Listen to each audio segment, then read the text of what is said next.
Cumprimento a todos os irmãos no nome do Senhor Jesus Cristo.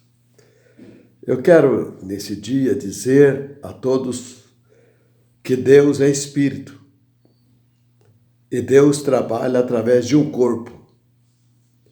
É claro, o corpo humano, porque o homem é a imagem e a semelhança de Deus.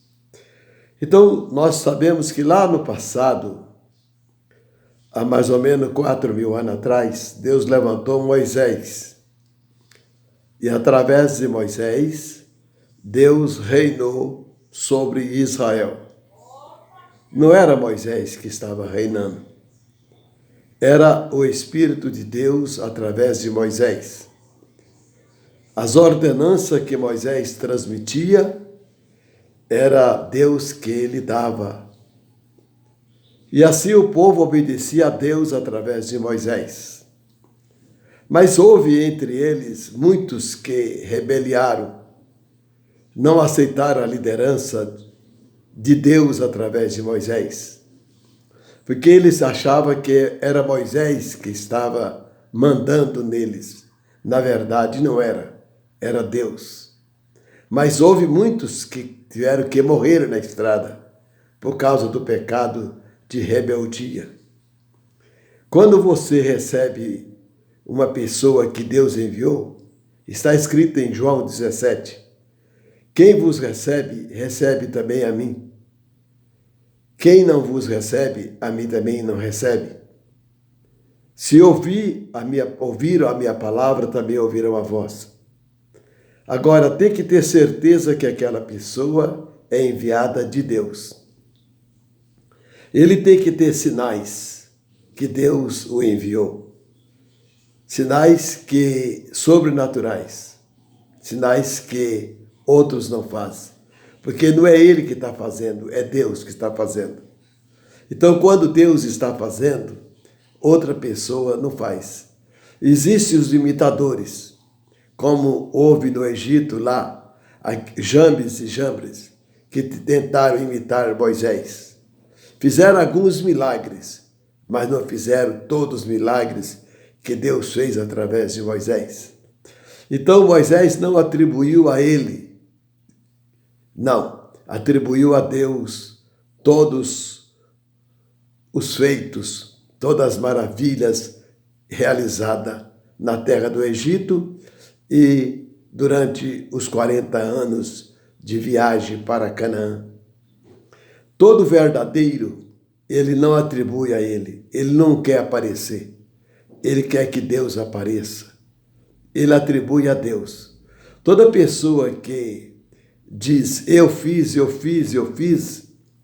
ele ainda está precisando de ler mais as Escrituras, porque na verdade você não faz nada, é Deus que faz através de você. Então, quando Deus faz através de uma pessoa, ele fica alegre, satisfeito, porque ele não pega a glória de Deus para si próprio. Ele não aceita a honra de Deus para si próprio.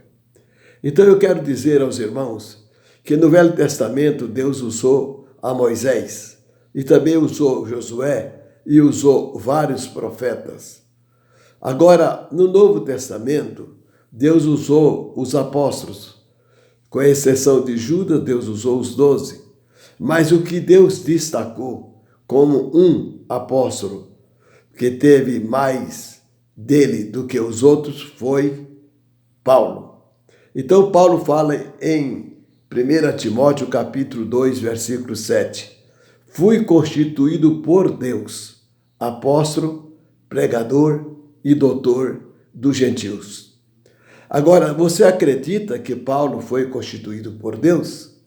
Se você acredita, então você prova que acredita, observando e obedecendo tudo que Paulo determinou.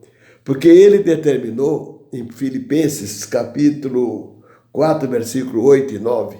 Eu posso ler aqui para vocês, para ficar melhor. Olha bem, sede também meus imitadores, irmãos, e tendo cuidado, segundo o exemplo que antes em nós pelo que assim andam, porque muitos há do que muitas vezes vos disse, agora também digo, chorando que são inimigos da cruz de Cristo. Tem pessoas que é inimiga da palavra. Agora ele continua dizendo no capítulo 4, versículo 8 e 9, quanto ao mais, irmãos, tudo que é verdadeiro, tudo que é honesto, tudo que é justo, tudo que é puro, tudo que é amável, tudo que é de boa fama, se há alguma virtude, se há algum louvor, nisso pensai. O que também aprendeste e recebestes, e ouviste e viste em mim, isso fazei, e o Deus de paz será convosco. Que liberdade ele teve, muita liberdade, para chegar a esse nível de dizer que ele podia ser um exemplo para a igreja. Só lá para os filipenses? Não, para todos os gentios, porque eu já disse, ele foi constituído apóstolo e doutor dos gentios. Toda pessoa que não é um judeu, ele é um gentil. Só existe uma nação judaica e os demais nações do mundo são gentios. Mas Deus teve misericórdia dos gentios e enviou a sua palavra a nós. E nós agora temos o privilégio de entrarmos no céu através da palavra. Então, Deus levantou essa grande liderança, que foi o apóstolo Paulo. Essa é a maior liderança do Novo Testamento. Isso eu falo com exceção do Senhor Jesus, porque o Senhor Jesus é Deus. Então, como homem, Paulo foi o maior líder que pisou sobre essa terra. Isso eu digo para os gentios. Então, meus irmãos, agora ele está ensinando aqui que tudo que viste, ouviste e viste em mim, isso praticai, e o Deus de paz será convosco. Agora, ele manda, em 1 Coríntios, capítulo 11, versículo 1, sede meus imitadores, como eu também sou de Cristo. Então, agora, note bem, observa a vida de Paulo, e aí, os detalhes da vida de Paulo, o que Paulo pregou, confere o que Paulo pregou, e observa com todo o respeito e com todo o carinho e com toda a fé, e você vai ser abençoado. Se você rejeitar o que o apóstolo Paulo ensinou, você está rejeitando, não é Paulo, você está rejeitando Deus. Deus, através de Paulo, ensinou que as mulheres estejam caladas na igreja. Calada, que eu digo, é usar o ministério do ensino doutrinário, o ministério da palavra, que é o ministério sacerdotal. O sacerdote no Velho Testamento, Deus separou a família de Arão, mas os homens, não as mulheres. Deus estaria fazendo acepção de pessoas? Não. Deus é dono. Deus não tem que perguntar para ninguém o que ele tem que fazer, como fazer. Ele é o absoluto. Você deixa de existir quando você crê em Deus. Ele existe através de você. Então o apóstolo Paulo ensinou para nós. Ele ensinou que a Santa Ceia deve ser celebrada com pão asmo e também com vinho e não com suco de uva. Ele ensinou o traje das mulheres, sede honesto. O que é um traje honesto? É um traje que não é pregado no corpo, que não provoca sensualidade. Então o apóstolo Paulo é o homem que Deus enviou para trazer para nós a doutrina verdadeira, a doutrina pura. Então os demais apóstolos Deus usou, mas quem Deus comissionou para estar na linha de frente foi Paulo. Agora note bem, o apóstolo Paulo pregou, mas logo no segundo século da era da igreja, mais ou menos no ano 170, 180, a igreja foi deteriorada através de falsas doutrinas, de dogmas e de credos. E aí a igreja foi se desfazendo e ela já não tinha mais aquele caráter como antes. Você já ouviu muitos irmãos pregarem. Eu tenho saudade daqueles tempos. Tenho saudade dos 50 anos atrás, de 40 anos atrás. Quem tem saudade é porque não tem mais. Então é o seguinte, a igreja foi perdendo a sua característica. Ela não era mais aquela igreja no tempo de Paulo, porque ele morreu mais ou menos no ano 76 da era cristã. Então o que acontece? Deus teve misericórdia de nós e nos enviou um homem chamado de... Esse homem tinha um nome que muitas pessoas é contrário ao nome dele. Acha que ele é um falso profeta. Mas Deus enviou este homem para que ele pudesse viver o evangelho de Paulo e pregar o evangelho de Paulo. E aí, mas não era de Paulo, era o evangelho de Jesus Cristo. E ele viveu a palavra revelada, viveu a palavra restaurada. Agora, eu também sou um dos homens que Deus enviou. Você também, eu conheço vários mesmo, homens que vivem o que prega e prega o que vive. Esses homens são imitadores da palavra que Paulo escreveu. E eles são exemplo para os demais que ainda não vivem corretamente conforme está escrito. Então eu peço aos irmãos, em nome de Jesus Cristo, que observa bem o que está escrito na Bíblia. Olha bem, eu vou ler novamente. O que também aprendestes e recebestes e ouviste e viste em mim, isso fazei, e o Deus de paz será convosco. Nós temos que viver, observar o que Paulo ensinou, o que Paulo orientou. Mas, irmão, e aonde fica Jesus Cristo? Jesus Cristo estava pregando através de Paulo. Jesus Cristo esteve pregando através de Moisés e dos profetas no Antigo Testamento. E hoje ele vive pregando através de mim, de você e de outros. Se nós pregamos o que Paulo pregou, a nossa responsabilidade fica zero, porque nós estamos vivendo e pregando ao mesmo tempo o que o apóstolo Paulo pregou. Então, é necessário que nós devemos observar com todo carinho, com toda atenção, os ensinamentos que está escrito na Bíblia Sagrada, para que possamos viver. Se você não sabe sobre casamento, leia no capítulo 7 do 1 aos Coríntios, no capítulo 7 de Romanos, e lá Paulo ensina sobre casamento. Se você não sabe sobre o caso das viúvas, leia no livro de Timóteo, lá Paulo ensina. Se você não sabe sobre a administração dos dons espirituais, leia no capítulo 14 de 1 aos Coríntios, lá Paulo ensina. Se você não sabe sobre os dons ministeriais, leia no capítulo 12 de 1 aos Coríntios, que lá Paulo ensina. E assim, se você não sabe sobre a volta do Senhor Jesus Cristo, leia em 1 Tessalonicenses capítulo 4 e 2 Tessalonicenses capítulo 2, lá Paulo ensina.